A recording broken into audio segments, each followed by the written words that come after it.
Good afternoon, and welcome to Scholar Strike for Liberation, formerly known as Scholar Strike Canada. This is our sixth labor action of teach-ins. I'm so glad you can join us, and I hope you will continue to do so over the next 2 days. Sarah is here with me, and she will also introduce herself. Hi, everyone. My name is Sarah. My pronouns are she, her.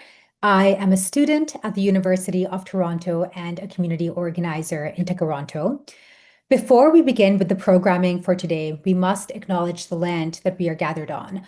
Although we are sharing the space from many different geographies, we ask that you take a moment to recognize the Indigenous lands that you are joining from.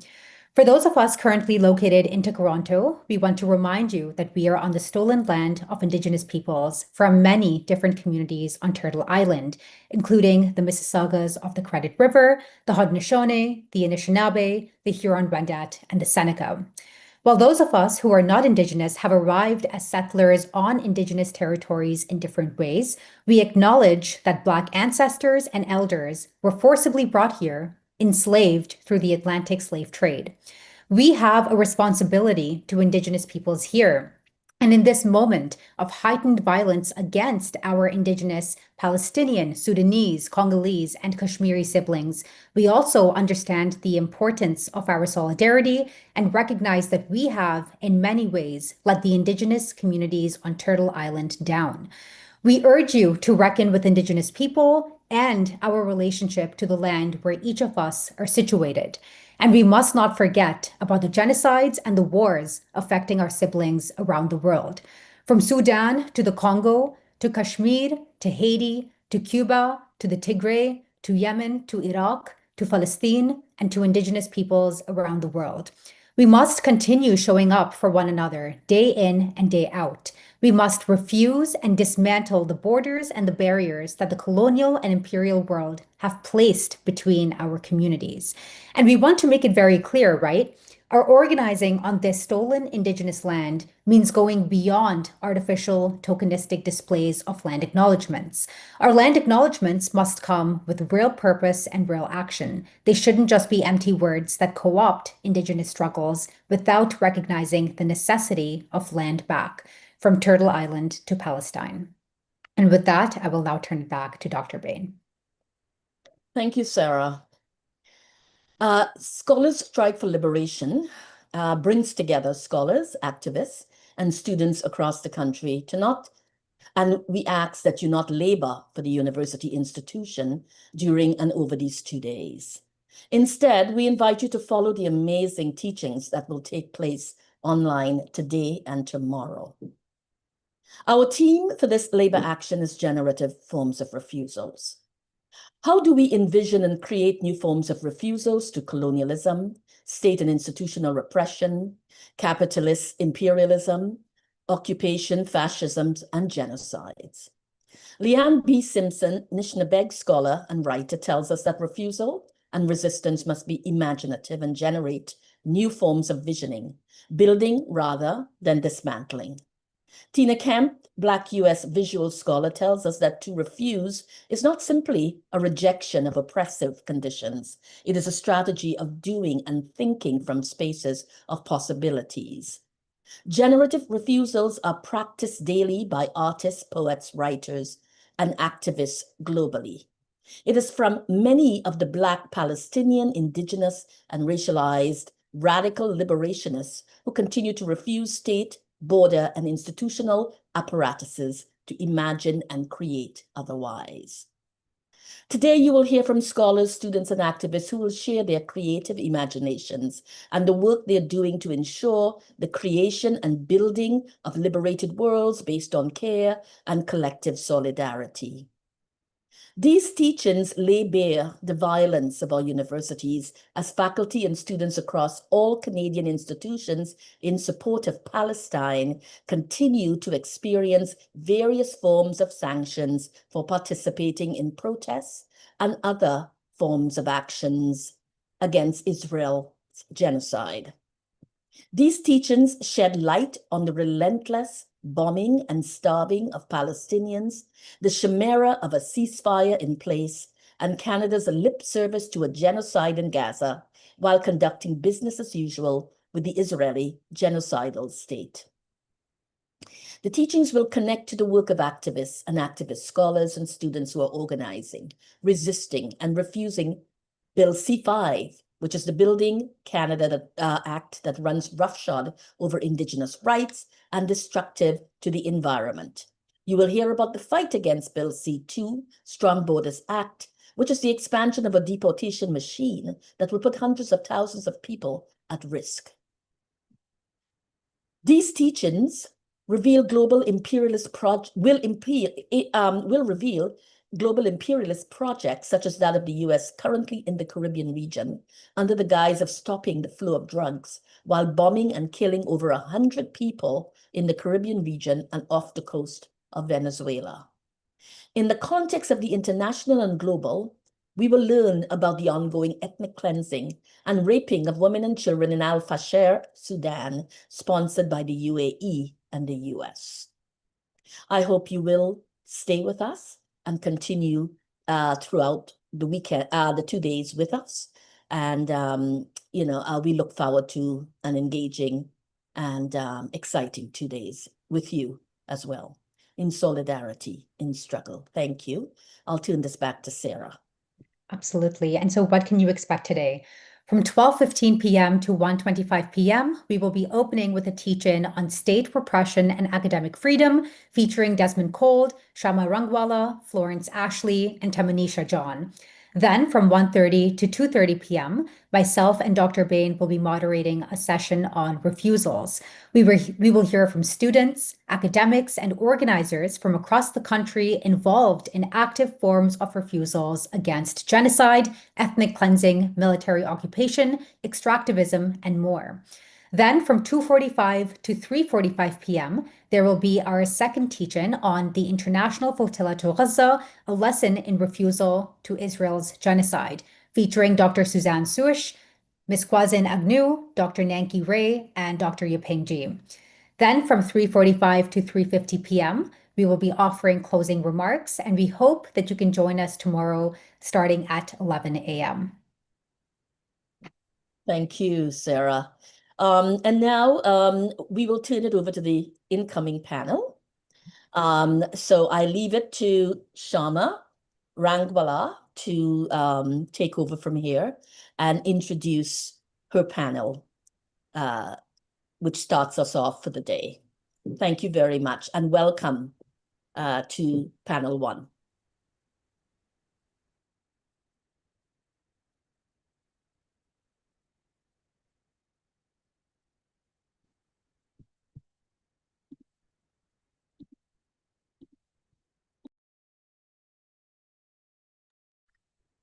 It is 12:08 right now, and given that the panel begins at 12:15, if folks want to go grab water, get themselves situated, we have a few minutes before the panel begins.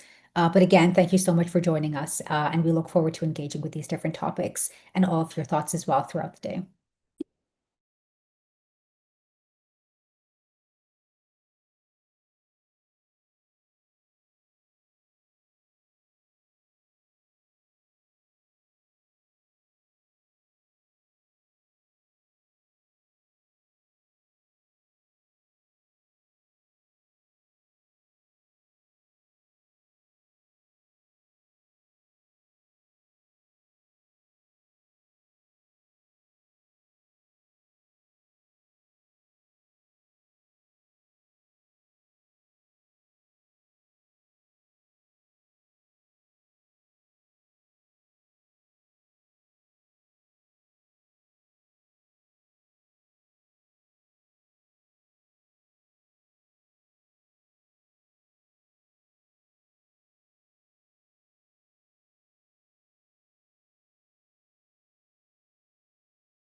So, hi everyone. So, welcome to the very first panel of this year's Scholars Strike. I am Professor Shama Rangwala. I'm an associate professor of humanities at York University, and I am going to be introducing our panelists for today in alphabetical order. So, Florence Ashley is an assistant professor at the Faculty of Law at the University of Alberta and member of the John Dossiter Health Ethics Clinic, an award-winning trans-feminist jurist in bioethics who moves through academia using a profoundly transdisciplinary approach. They conduct broad-ranging research on issues faced by transgender people in the legal and healthcare systems. Desmond Cole is an award-winning journalist who wrote the best-selling book, The Skin We're In, A Year of Black Resistance and Power. He is currently senior journalist at The Breach Media. His many areas of investigation include a critical examination of state repression, particularly in regards to policing. And our next panelist is Dr. Tamanisha John, who's an assistant professor of political science at York University. Dr. John studies Caribbean development, sovereignty, and politics, as well as Canadian foreign policy, economic imperialism, financial exclusion, and corporate power. So we're going to have a broad-ranging discussion today on state repression and academic freedom, which of course encompasses all kinds of, our extracurricular activities, social media, how we teach our courses, how we do our research, and our positions, within public-facing institutions, media, and other kinds of institutions, not just the academy. So welcome to our panelists. Hi, everyone. Hi. Hi. So I introduced us in alphabetical order. So Florence, would you like to get us started? Oh no, I don't like starting. Make somebody else start. Okay, I mean, I'm happy It said to. that Oh, Beverly asked Alessandra to start us. oh, okay.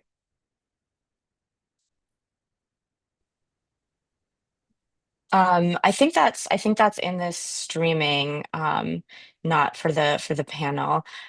So I think Alessandra has started us going with that.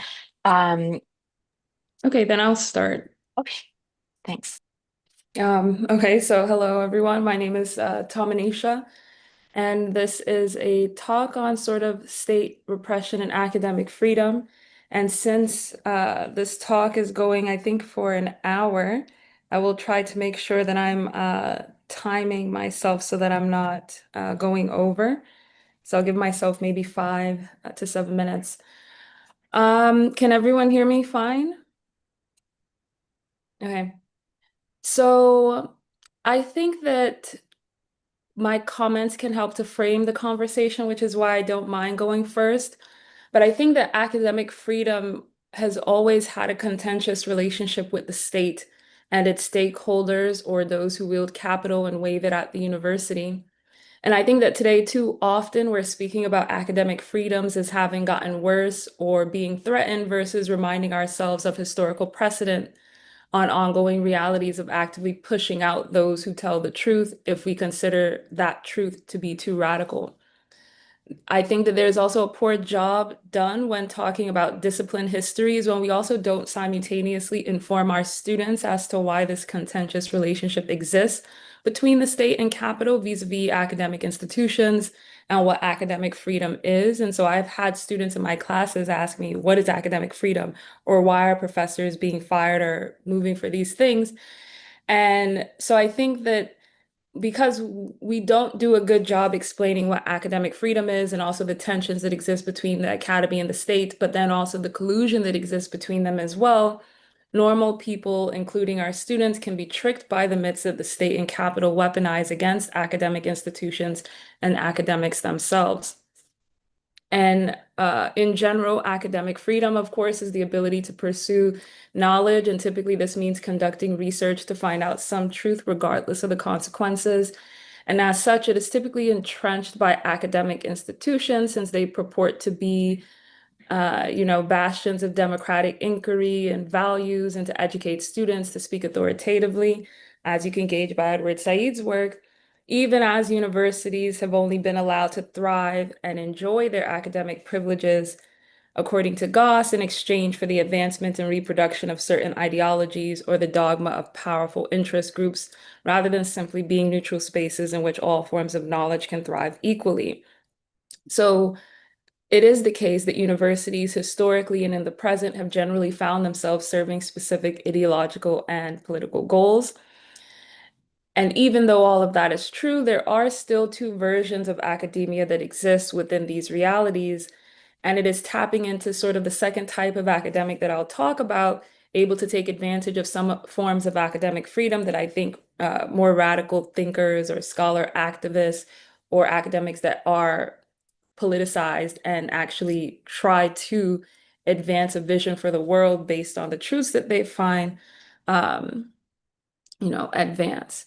So on the one hand, there is this acknowledgement that given everything said prior, there are academics who are just parasites. They create and take for the state, capital, and their own careers benefits, not challenging or questioning any of the myths perpetuated by the state and capital. And then also within that same exact branch, you have those who are less direct, that this is their job per se, by allowing the stories of different states and capitalists to have some flexibility, not at odds with a purported truth. So academics who claim to be radical in their work, but their work has no input in their real life, real practice of politics, or academics who provide cover for states, uh, typically done through different laws, policies, procedures, and different political parties. But then you have sort of the true academics that actively push to learn more about history and the facts and the truth and disseminate those things to others while working with them to provide visions for and create a new world, which places them in tensions with the state and capital that relies on myth making to the people. And I think that it is this academic in the true sense of the word that we should all strive to be, while acknowledging the fact that striving to be a true academic has always meant that you will be repressed. True academics are sidelined and gate kept out from the universities. It is not by mistake, but it is by design that there are not that many true academics that exist within the university space. And to the effect that they do exist, they often are working in what some people would call the sort of like undercommons, or in this space that isn't necessarily recognized, where they're performing a lot of labor, again, at odds with, the state. And so they are just sidelined. And I think that it is also important to note, especially since I see that I'm already at, going on 6 minutes, that these academics that are sidelined are not just orthodox Marxists or not just orthodox radicals, but these are academics who have academic, ideological, and political commitments to bettering the world, advancing philosophies that are communist in orientation, that get actively sidelined. And I think that we have to be very clear and honest about that fact.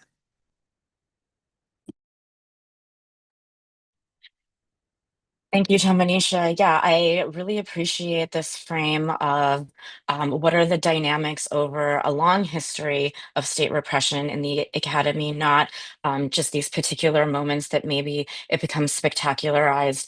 I am thinking about when I was in undergrad during the War on Terror, political science departments in the university that I was in basically worked to launder the war on terror, to, in Canada to say like, no, no, no, we're good because we're only easing the military, the US military by taking over more space in Afghanistan. So like like Canada was participating in different ways, and political science departments from the cover for that.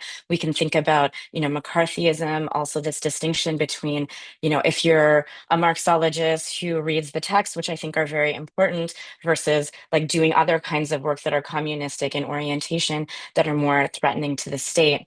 So when I was at the University of Alberta in 2019, they were mandated by the state, by the provincial government, to adopt the Chicago Principles, which was to say that there was absolute, absolute in quotation marks, freedom of expression, free academic freedom, and the concern at that moment was to give cover for transphobia, for white supremacy.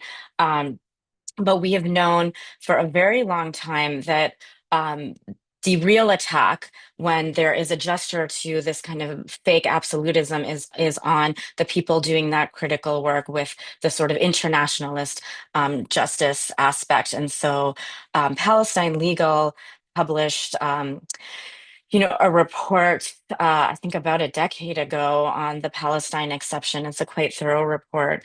And so that it's a very long time that these forms of suppression were happening.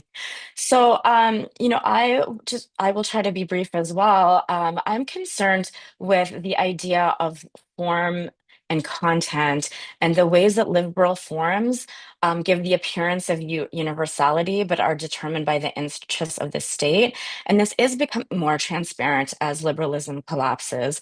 And it's most evident with the impotence of the so-called liberal world order in the face of the genocide in Palestine. And we know there was the UN vote kind of giving consensus to the colonization plan in Gaza last night. So I think also thinking about the ways that these liberal forms are determined by the state, but not always in direct correlation. There needs to be the appearance of freedom of critique as long as it's non-threatening. And there's also a metabolizing of the critiques of imperialism and a neutralizing of them. So there's the kind of safe academics who can maybe write a little bit about the critique, but the critiques, but do not threaten in any kind of like practical or effective way.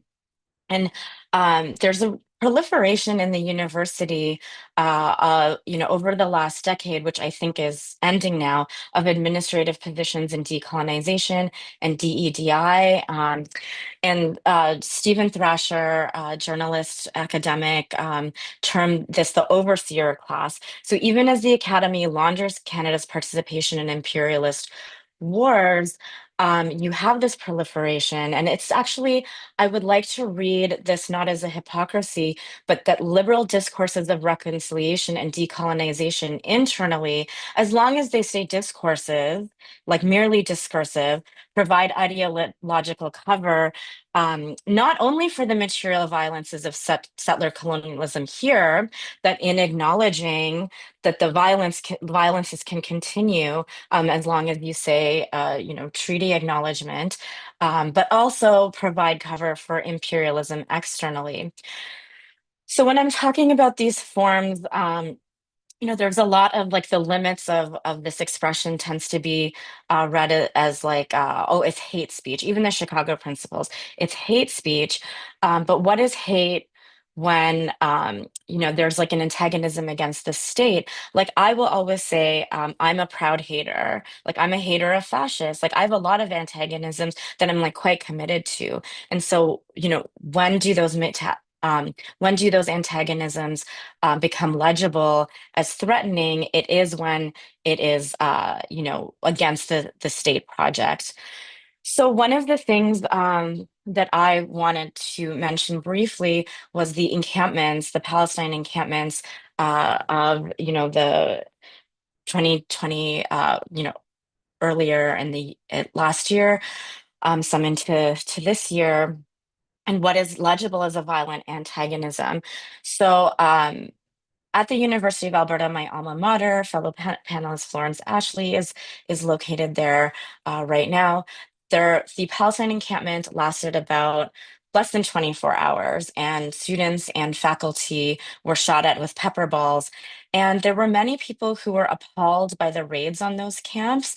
And I would say that those who appeal to free expression, that form, to say we're appalled by this camp because it violates free expression, rather than the content, which was Palestinian liberation, are missing the reality that the formal rights to space and speech are always negotiated in relation to state power.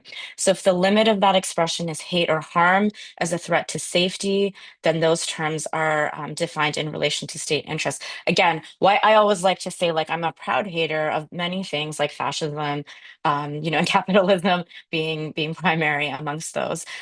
So calling, the appeal to peace, these kinds of liberal discourses, there was a peaceful protest, the universal form of expression already operates within the colonial logic of peace as the absence of resistance to colonization. And so that state violence is not legible as violent, but rather as police keeping the peace. And so on the university campuses, you can have the kind of practice, a liberatory practice that is always going to be legible as violent, whether it's like, whether it's speech, whether it's particular kinds of work. But my example in Alberta was that, that same year, actually that same summer, there was a showcasing of Israeli weapons on Treaty 7 territory, and that was not legible as violent. The Department of Defense, built it as an opportunity to develop its defensive innovation ecosystem. So just to close, like this appeal to form provides an illusion of concreteness when it's actually a move to abstraction. So it abstracts an idea of hate that only kind of attaches to a force that is in relation to imperialism to the state. And it actually works to obscure the concrete conditions under which these antagonisms occur. So yeah, that I'm gonna end with that just because of time. And I think, oh, there is a question in the chat. Did you say that it's mostly Marxist leftist scholars who are behind the strike? What can be done to make these kinds of movements more attractive to a broader range of scholars?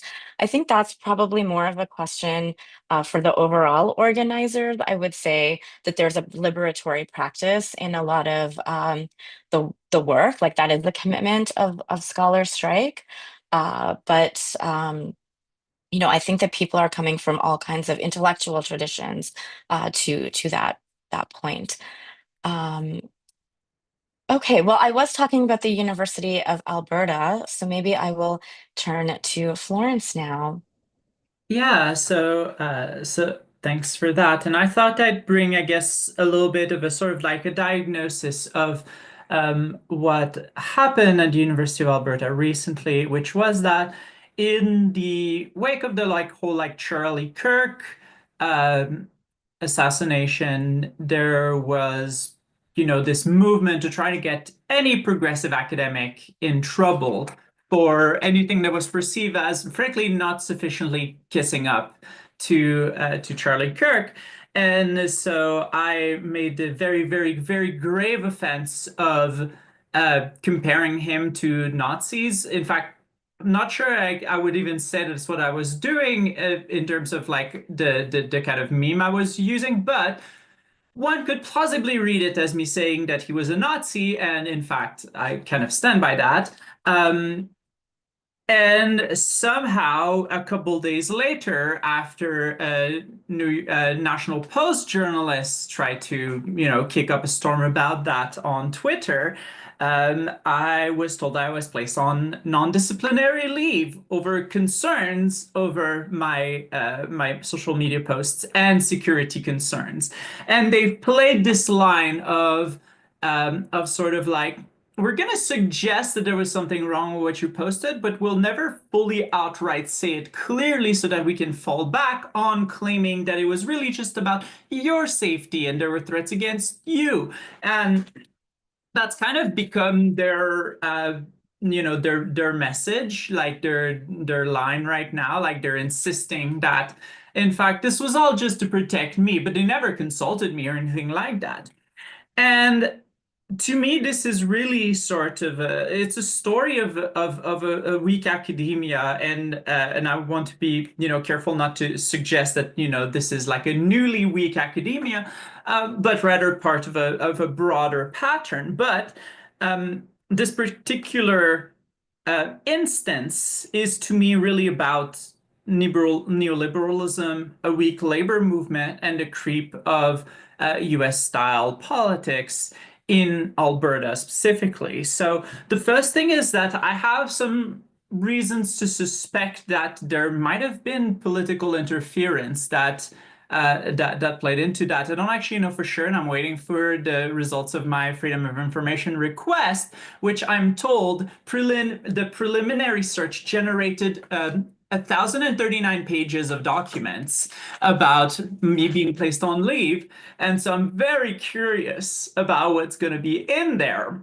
But we're seeing a government that, while claiming, to not be pro-Trump, is deeply pro-Trump, and the public also is, and really cannot tell, or at least absolutely does not care to tell the difference between people that don't agree and people that cross the line into, whatever line has been decided is the line for speech for academics, right? Because like academic freedom, where exactly is the line for what falls outside of academic freedom is often kept blurry, I think, on purpose, so they can play with it. But really here, there was absolutely no suggestion by anybody that anything I posted could have possibly crossed the line. And in fact, nobody at the university suggests that it did. And yet, at the broader level of Alberta politics, the mere fact that they don't like me as a professor means that I've exceeded my academic freedom, right? And it really, I mean, it shows that, of course, free speech was only ever for fascists and Nazis, but they're being really emboldened into action by what's happening in the US. And I don't think it's an accident that this occurred around kind of Charlie Kirk and stuff happening in the US, right? They saw an opportunity to kind of push for more of those attacks, open attacks in Canada. Now, at the level of the university, we're really seeing the neoliberal university being led by this administrative managerial class that sees the university as a business. So, of course, they have no concern for their mandate and for their mission in terms of education. All they care is the attention that's being directed towards me and towards them because of me, is that going to impact their reputation and potentially their money? Because they don't want to displease the government. Of course, the UCP has a lot of control in the University of Alberta, but they're not thinking in terms of academic freedom. They're thinking in terms of in the same terms that a corporation would, right? It's reputation management. And that's enabled by the fact that we've allowed our universities to become essentially governed by people who are not even actively academics anymore, right? Like most of the people in the upper echelons of university administration, if they were ever academics, haven't been doing academic stuff for a really, really long time. And they have no solidarity with professors, with other professors as workers, which gets us into the third aspect of the problem here, which is this is fundamentally also a labor issue, right? Because this was enabled by an extremely weak union. Like the University of Alberta Union, I've started getting involved with it. I'm on the council right now, and I'm seeing just how like weak it is. Like it boggles my mind, right? Like it's a deeply conservative and anti-democratic union where the exec essentially does whatever they want. There's very little, like the council cannot even force them to, act through on motions and resolutions are passed by council. There's a complete lack of accountability. And what that has led to, among other things, is that one thing that we have as part of our collective agreement is this memorandum of understanding on non-disciplinary leave, which essentially says administrators have carte blanche to just put any professor on leave for a laundry list of issues, and this is not disciplinary. So basically you have no rights in that. There's essentially no constraint in the use of that power. They can essentially place any professor on leave whenever they want by just invoking anything on the list. There's no review mechanism. There's essentially nothing. And it's mind-boggling that any serious union would agree to that. And as far as I'm aware, and I've been told by people who are really involved in the kind of university union movement across Canada, it's the only university in Canada that has something like this beneficial to the administration. I cannot understand how any union that purports to represent its members would ever agree to that. And on top of that, when when the leave did happen, the union effectively failed to advocate, failed to inform members about the issue, and failed to criticize the administration over it. They essentially did nothing other than, well, you can grieve if you want. And that was basically it, right? And so there's also this aspect where, like, and maybe this is me being like a Quebecer, but I'm just used to unions doing stuff. And I'm used to unions having some level of power and actually caring about the worker movement. And there's a lot of stuff to be criticized about Quebec's approach to unions, but by comparison, like I just don't understand what is even the vision of the union, of the professors union at the University of Alberta. And I think that more than everything else is what made this whole situation possible, is the weakness of the union and the fact that it has been weak for a very long time. And with this, I think I'll close because I've talked for way too long. Thank you, Florence. Yeah, I think highlighting this idea of the policing of our work as a labor issue, it is work, is really important, and a conception of the academy not as an autonomous sphere, but something that is very much integrated in real estate and the investments, and all of that is labor issues as well. And I think that this idea of the autonomy of the non-autonomy of the academy transitions us nicely to Desmond Cole, who both teaches journalism within the academy and practices journalism outside of it. So I'll move on to Desmond. Thank you. Thank you. And thank you for organizing this panel. Thank you to Scholar Strike. Thank you, Shama. I want to maybe try to build a little bit on what both Tamanisha and Florence have said about institutions, the connection between them and capitalism, and the way that that structures the work that we do and the relationships that we have with those institutions, because I feel like it is very similar in journalism. And we have these conversations in journalism about freedom of the press. We have conversations about truth telling. And there's a writ large perception, I guess, of us as journalists that that is also our pursuit. Truth, clarity, investigating things, exposing lies, exposing power, being able to say the difficult and uncomfortable things that need to be said to um, in order to assert our values, essentially. And I just think it's obviously maybe it's apparent, but it's important in my context also to say that the reality of the mainly corporate media that we have in Canada, and we don't have the variety that the United States has, or maybe even other places in Europe have.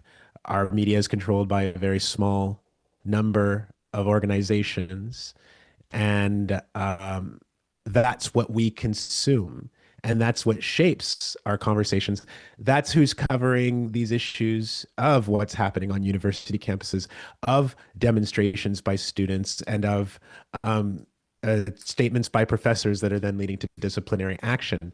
And we're just in no really good place to do this as a general media entity. And I'm talking about us as a collective. I'm an independent media, but all of us together are in a bad place to do this because the institutions generally that we're part of,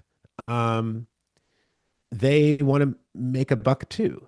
They have a mandate that is not necessarily about truth telling. That's the brand. The brand is truth telling, and the brand is investigating no matter where it takes us, and the brand is being fiercely independent. That's branding. But in reality, um, journalists don't necessarily get told so much what to say as we live in a climate that shapes the limits of what you will really say, what stories you will really even propose, and which stories, if you do propose them, will be run. And so I feel like that's the same thing. And Tamanisha talked about those like limits. So I feel like I have those same limits imposed upon me as a journalist.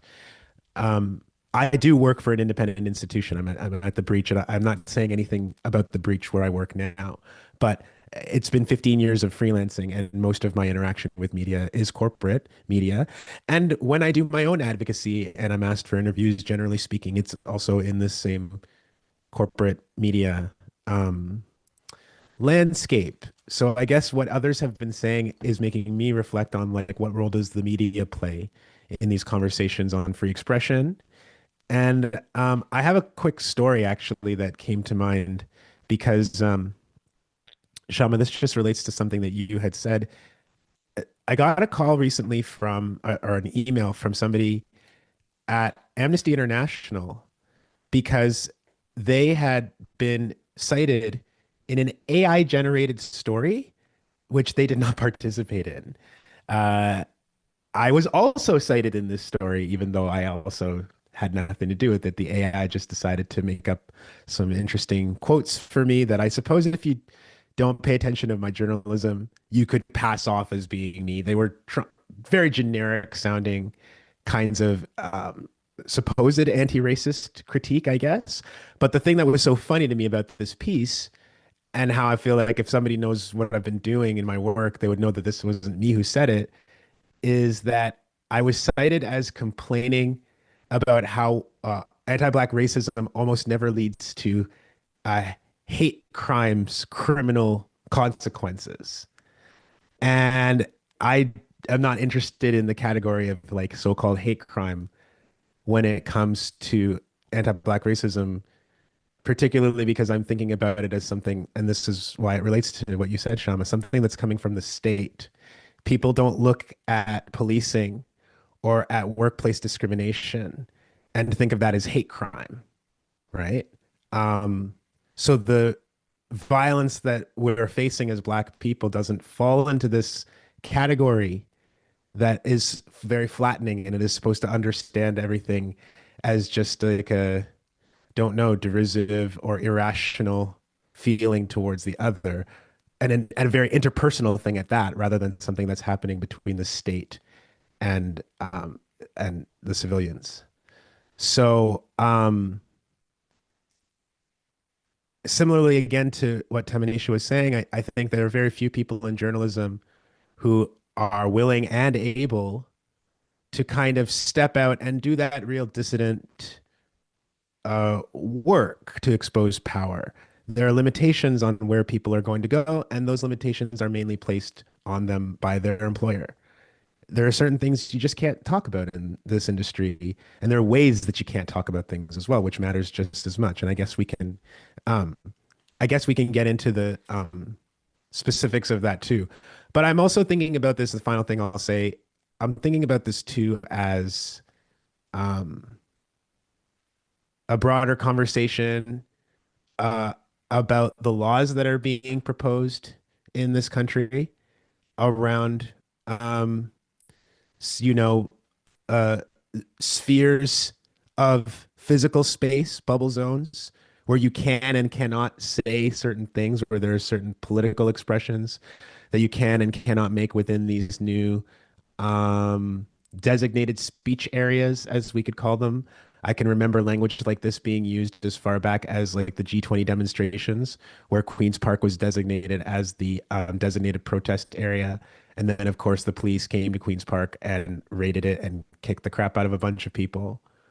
I'm thinking about the bubble zone bylaw that passed recently in Toronto and similar ones in Brampton and other parts of the GTA, and a similar proposal, not for bubble zones per se, But in the name of protecting religious and cultural institutions, Mark Carney is now trying to reinforce the laws about protests near these spaces. The allegation being that people, in one context, expressing what's supposed to be the most, like one of the most sovereign rights that you have in this country, a right which the government clearly can take away whenever it wants to, which is just to say what you think politically, just to have your opinion, have your expression, make it known to other people. That now is being framed as harassment. Not now. I'm not saying it's a new thing, but in the context of these laws, this is harassment. This is intimidation. This is connected to terrorism. This is connected to anti-Semitism, and a grave threat to certain segments of the population when other people have their say. And so I guess I'm thinking too about what's happening on campuses to professors and what's happening to students in that bigger context of how we're talking about it as a country. And it's nice to be in conversation with all of you about that. Yeah, thank you. I have kind of a big question, but before that, does anybody want to respond to anybody else? I can get into my big question. Okay, my big question. I think one of the things that we're sort of circling around is this idea of democracy as like power to the demos krati, right? The power in the hands of the people, and capitalism, and this fundamental incompatibility between these. And so as like liberalism tries to negotiate this, these kinds of forms proliferate that are fetishized. And so this idea, like Desmond was just talking about, the like hate and harassment, right? Um, but if if something illegal is happening, it should be protested, but not just because it's illegal. Maybe there's like political reasons to protest it, not just legalistic or moral. um, there are all kinds of ways that antagonisms can actually be generative. The subtitle of this 2-day event is about generative refusals, right? It's about a generative kind of antagonism.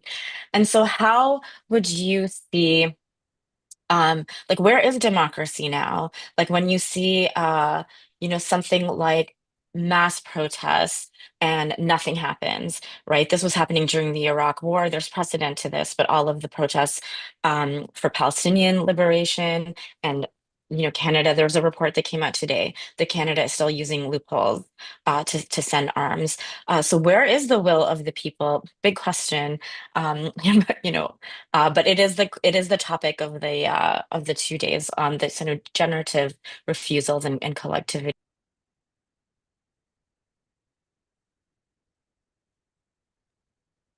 All right. Well, if, as I see nobody rushing to answer, Go ahead. one thing I've been thinking about a lot is, I'm somebody who grew up on social media, right? Like being trans, it was like often like the only place you could really find community. Uh, I love the internet, I love social media, but I'm thinking a lot about how it's kind of destroyed society, um, in so many ways. And one of the ways is that it used to be that journalism could set a very minimal basis of shared reality from which people could have discussions across difference. Because, when you had a physical newspaper and you were getting your news straight from there, like my father who got like La Presse or whatever, everybody around had the same one. And so you had a shared sense of like what was going on. Similarly, like when I was taking the Montreal Metro all the time, you would get like the free ones, like 24 heures or whatever, and you'd leaf through those because you had nothing else to do, and it would establish a sense of like this is what's happening right now. This is what people are kind of thinking about, and even if I go and talk to somebody that I have like wildly different views of the world and experiences of the world with, like, at least like we had a sense of like what was happening, and we had that shared sense of reality, of facts of what was happening, that allowed us to have a starting point to these discussions and to talking about things. But right now with social media, because of the way we're fed information, we don't have that shared reality. I'm getting the content I'm getting, which is mostly, very much sort of like left-wing content, and the right-wing content we're pissed about. Um, and that's what I'm getting, right? But my father, or some like random kind of conservative dude in Alberta is not getting that same content, is getting very different content. So I'll often have a sense of like, I didn't even know something was happening. And similarly with what happened at U of A, I mean, it made the news, and nonetheless, like so many professors didn't even know it happened and still don't know it happened. And so how are you supposed to have a democracy when you're lacking that even a shared sense of what has been happening? That becomes very difficult. And then add to that the fact that it also has meant that politicians can even more ignore people, right? Because the outrage gets confined to a very particular sphere of social media. And when you have a protest that might have in previous times, I made the front page and everybody would have seen it and would have been a huge deal. Now it's possible for, half the population to not even know about it, because it doesn't reach their social media, because that's where they're getting their news from. And so I think, there's been this huge kind of role of social media. And when I say social media, I don't mean social media in general, but I mean like the big tech companies that are behind social media and that have been running social media and dictating the content and the algorithm and who gets what information, as well as the big business behind journalism that has made journalism more and more into, clickbait titles. And you're pursuing clicks. You're not no longer pursuing ad money, you're pursuing clicks, and that drives towards very different types of stories and interests. So, like, to me, how can we have a democracy without having a shared sense of what is even happening factually? Yeah, I mean, I May I, think it's may I, very, yeah. Oh, sorry, I was gonna point to the next person, but yeah, yeah, Desmond, go ahead. yeah, no, I wanted to jump in on this because I think this is something I think about a lot.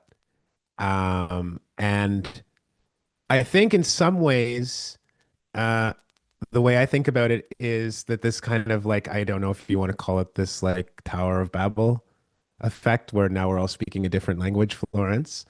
Um, it it it has its advantages that I see also, because now the breadth of things, of topics, of news, of ideas that can be explored and that can be gone in depth to by smaller entities that want to do that, people have access to it. They have broad access to a much bigger range of things, and that can be good.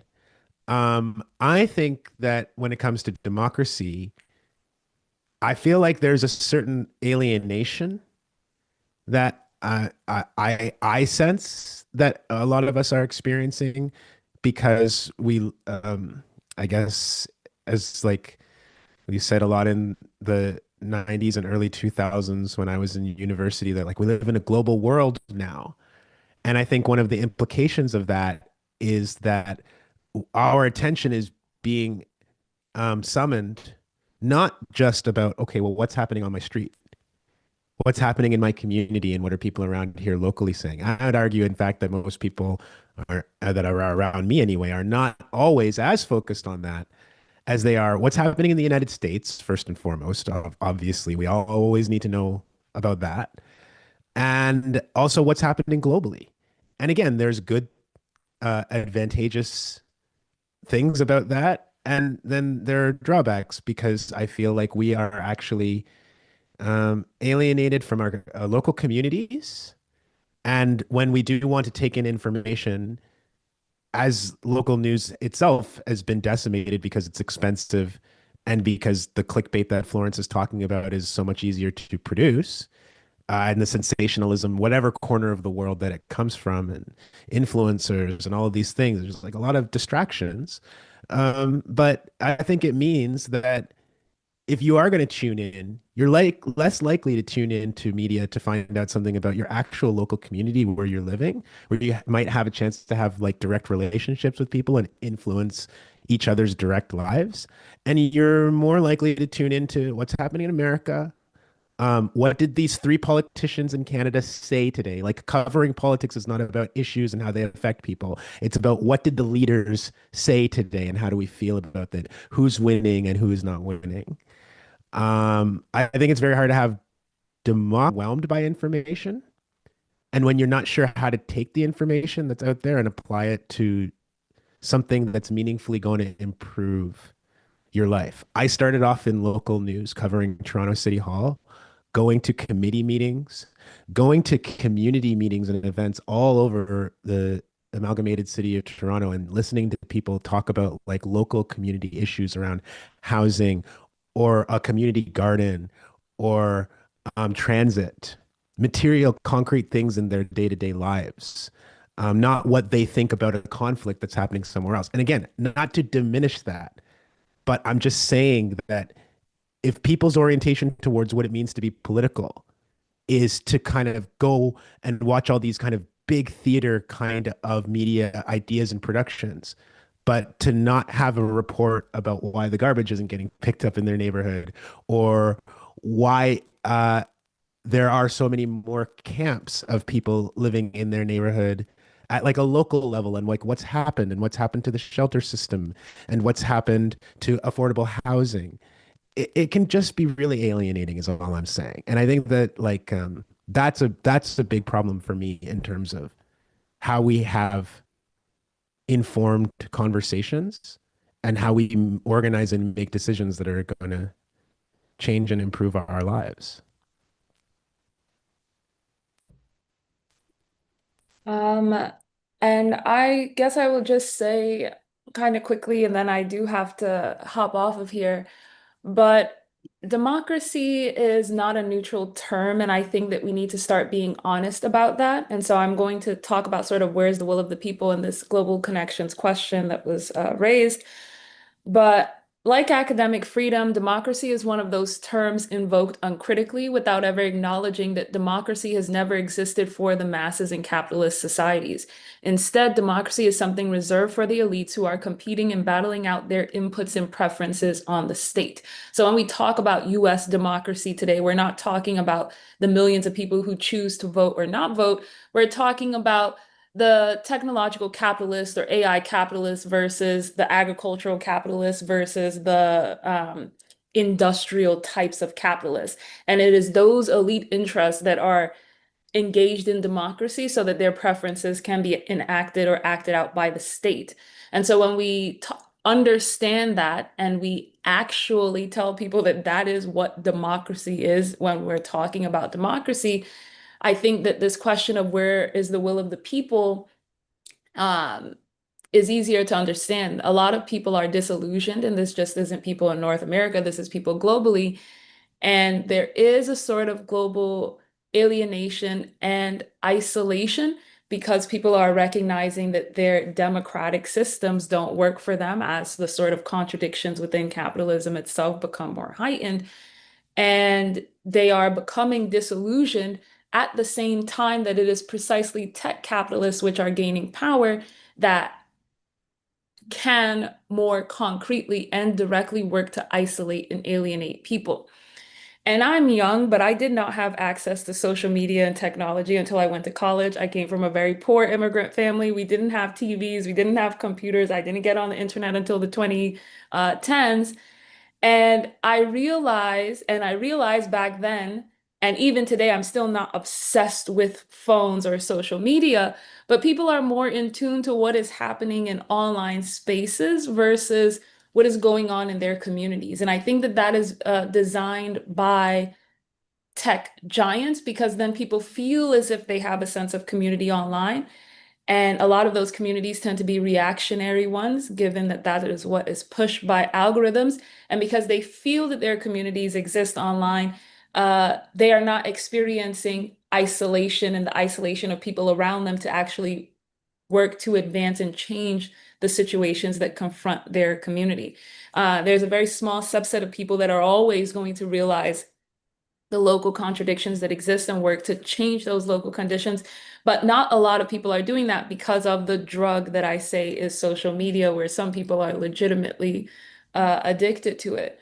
And coming to Canada in 2023, one of the first things I noticed was media censorship, even worse than what exists in the United States. And that is media censorship alongside a small media landscape. Um, with a hyper focus, as was pointed out by Desmond and others, on the United States, to the neglect of the fact that a lot of Canadian reactionarism is homegrown.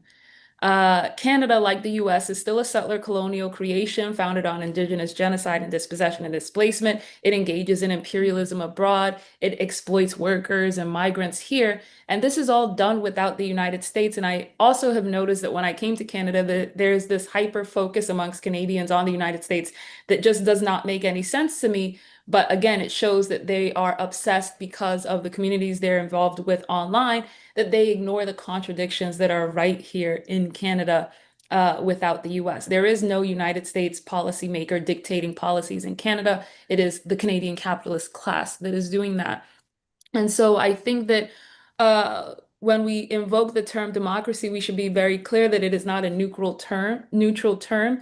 Therefore, it is not an aspirational term either, because the inputs of what democracy entails matter.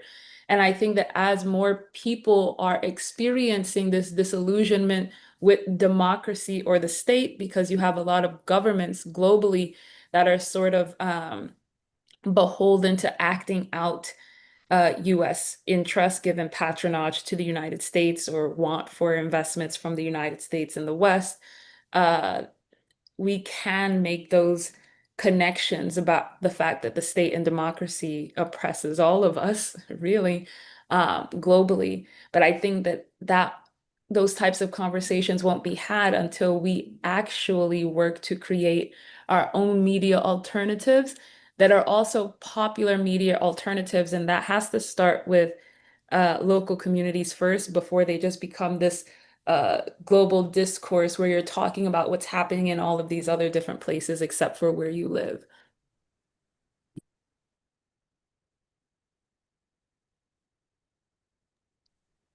Yeah, I think that's a really great way of putting it. Also bringing up the idea of the like online is not your real life. It's not your neighbor. It's not the people who like need help with their landlord or need help with accessing healthcare or food, etc.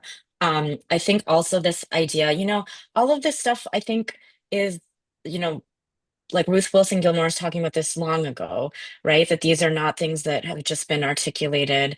Oh, Tamanisha, it's like wonderful to see you. Thank you. Really always appreciate um, all of your input. Take care. Thank you so much. But the three ways that Ruth Gilson Wilmore talks about securitization, the anti-state state, and structural adjustments, we see in the Carney budget that it's a siphoning off of resources from like social wages, from things that are actually going to help people, into the military, and a lot of investment in AI, which I think also speaks to what both Florence and Tamanisha was saying, that the online life, right? And I think about, maybe Desmond might know this, I think it's about 70% of tweets, we call it Twitter still, are AI, like our bots, right? It's quite like a significant majority of what you see is bot generated.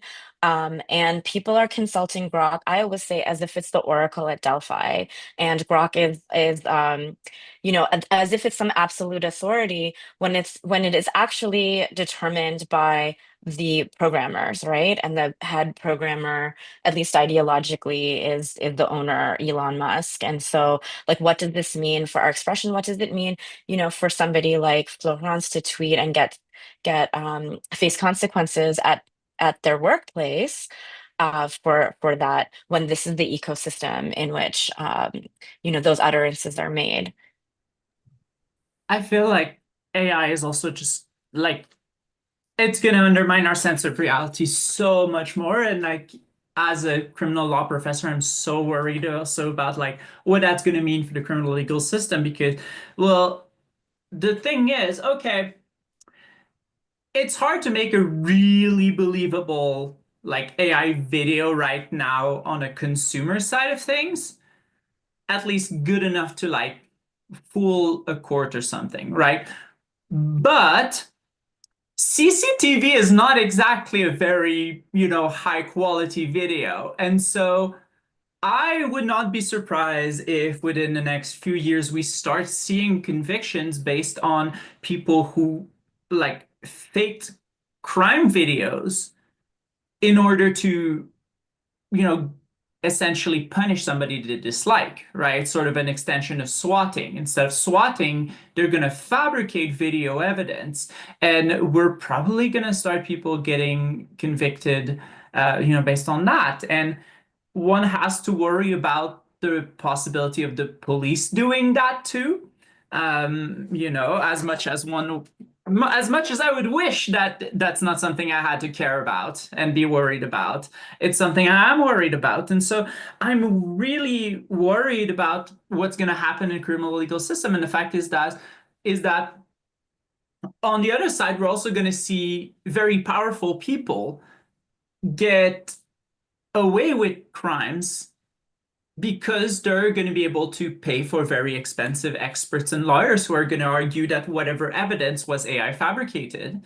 And meanwhile, actual faked evidence is going to end with the incarceration of marginalized people who don't have the resources to properly challenge that, right? So that's really worrisome to me. And I'm also worried about the fact that, like, it won't be very long before we just are no longer able to know who said what whenever something is done on video or a picture or anything like that. And we're not going to be able to know what's real news because it might be written by AI and ghostwritten by AI, and they're not going to tell us, and they're going to pretend it's real news. And yeah, I'm not trying to be like a downer, but like I'm not entirely sure how we're gonna like collectively cope with that unless we actually start returning a lot more to like paper and in-person relationships and interactions.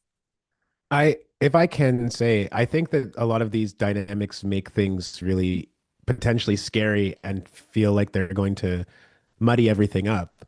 But I mean, the criminal justice system has not needed these tools in order to create what it has created already.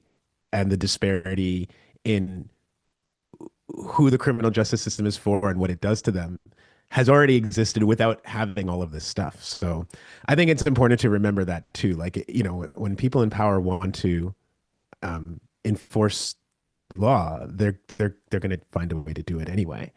Um, but on the other side of it, one good thing and one potential opportunity I feel like that is coming out of all of this is, when I was starting into like harm reduction work, uh, like 20 years ago, we used to talk a lot about like different kinds of like know your rights trainings.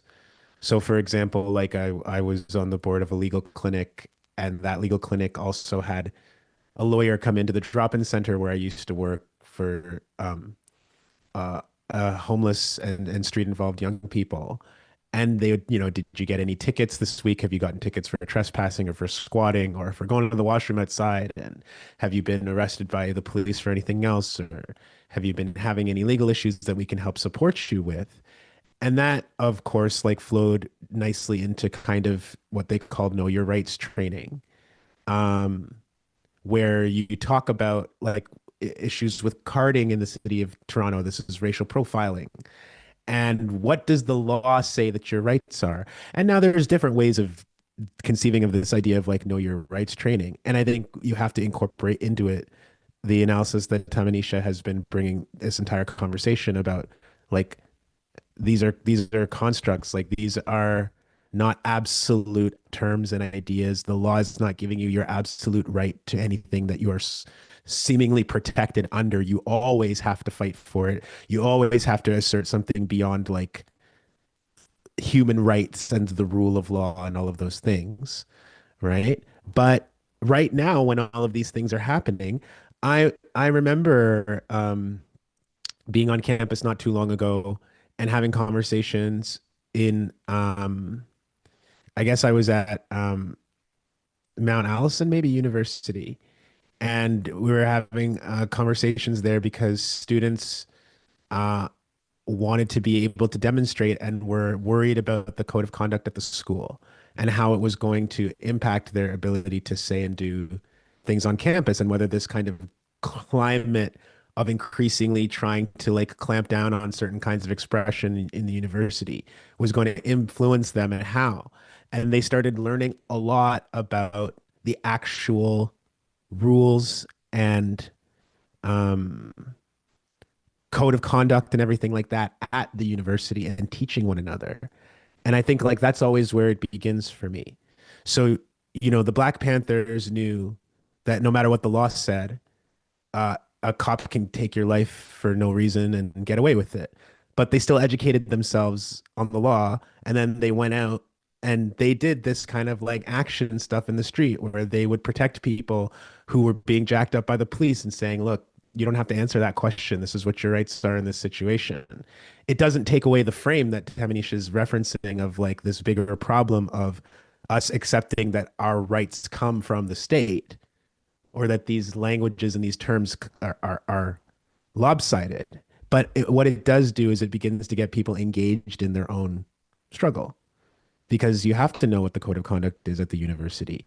You actually have to know now if you want to go and do a public demonstration. Well, what does the law say? I've actually seen a lot of misinformation about bubble zone bylaws and people thinking that the bubble zone is not a discrete area around a specific building like a church or a synagogue or a community center or a school, but that just thinking that the nature of the thing that you want to talk about in a demonstration triggers some bylaw or triggers some legal prohibition. And that's not true. So it is very important for us to know our rights. I was having this conversation, let's say this real quick, like somebody who got arrested in a Palestine solidarity demonstration a couple weeks ago. There's about 17 people in Toronto that got roughed up at University in Queen. And this just keeps happening every time there's a major demonstration now. And we were just talking about like zines to talk to people about like what can happen when you go out to a public demonstration like this. What can happen? What are the situations? What can somebody do if they find themselves in this kind of situation? Who can you call? What resources are out there? Basic stuff, because that's a way to protect ourselves. That's a way to begin to understand about also the limitations of these kinds of structures. But it's a way to connect with one another. It's a way to empower one another and actually do something in the face of all of this dread that I know we're all experiencing.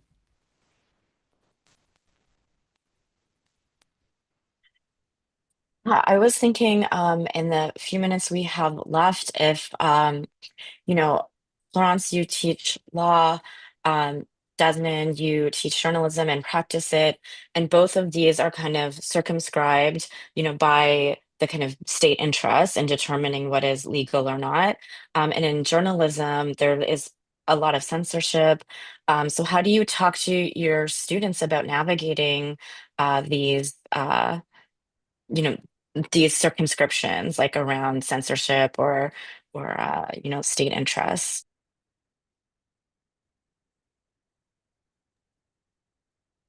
I What mean, else?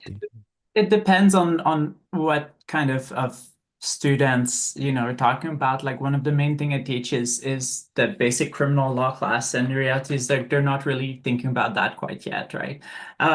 They're mostly just kind of hunkering down and trying to really understand like the first thing about law. Um, but I think, a lot of what I try to do is like to just get the like get the issues and the concerns into their head, like getting them to understand like there is an issue, right? And there is issues around things you can say, things you can do. One of my I have a forthcoming uh, article, and it's based on a speech that I gave, and it's a healthy disrespect for the law. And it's about the importance of having lawyers who, can in fact say fuck the law. And in fact, that this very much becomes an obligation to disrespect the law at times, right? Not just and I kind of dig into the literature of civil disobedience, which is like heavily dominated by Rawls, which I but whatever. Um, I mean, like I don't want to go on a tangent on just like how much shit is in the literature on civil disobedience, all because of Rawls getting to define the terms of the discussion. But, uh, but but for a lot of students, it's about the first time thinking critically about these issues and so just getting them to realize there is a problem is oftentimes a big part of it. Yeah, I hard agree with that. Um, and I think what I'm trying to do sometimes in my teaching is to ask my students to like situate themselves and to think about like what is it exactly that all of us who are fighting for um I mean I don't try to assume my students' politics, but I think I probably do try to make clear what my own are in terms of the kind of like future that I'm fighting for. And I assume that when you take a course called decolonizing journalism, that you're gonna expect to hear that. But I think what a lot of what I'm trying to do is get them to see themselves as like yes, you're just an individual, and what can I do in this scenario? But like, you don't have to take things on in this kind of always big picture way where you're like, how am I going to influence this entire institution? You just have to do something. And we talk a lot about this instinct that I think people have to navigate their way through institutions, thinking that once they entrench themselves enough or get enough status within those institutions, they can, as they say, change it from the inside.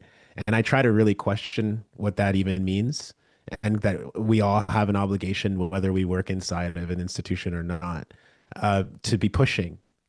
And that it's kind of an all hands approach, and a kind of like yeah, trying to imagine something different, but also saying that the little tiny intervention that you can make right now still matters. That when I see journalists, for example, I won't get too deep into this, but really briefly, a little boy, a little black boy, 8 or 9 years old last year, was scalded horrifically by his neighbor, a white woman. She threw boiling hot water on him. The media did a really poor job of covering this, but they also never showed a picture of this white woman who did it. And I decided I was going to make it my mission to publish a picture of her. And I'm about to do that because we have one now. But a year went by this story, and this woman pleaded guilty to doing this to this child. And never once did the media think it was important to show her face. They showed the boy's face a few times, they showed his family a lot, but they never showed her. And that little act of resistance that I'm trying to do by saying no, like this is, and I've been doing this kind of journalism for a while.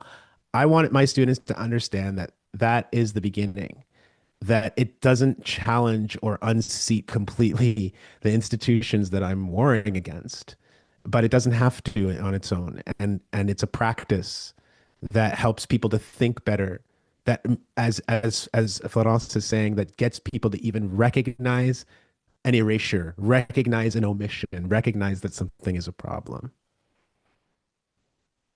Yeah, I think and I just want to kind of jump on this one thought, which reminds me of these kind of two quotes I've very often been thinking about. The first one is like, to save one life is as though you saved an entire world. And the other one is you're not free to, you don't have to do the entire work, but you're not free to desist from it, right? So you have to take part in it. And, sometimes I think about like the way in which, the work I do is not gonna change the world, is not gonna save the world. But if I can, if it can save one life, then it'll have all been worth it.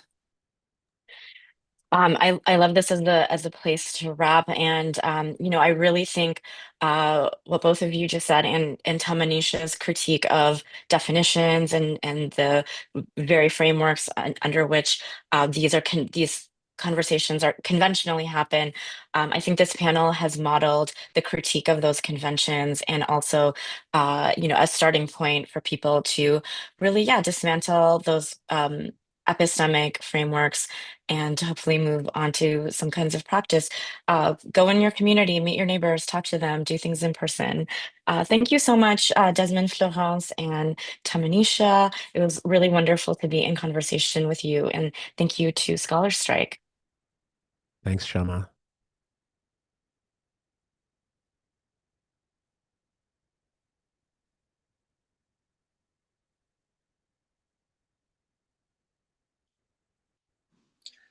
Okay, live is over. It's nice to see you.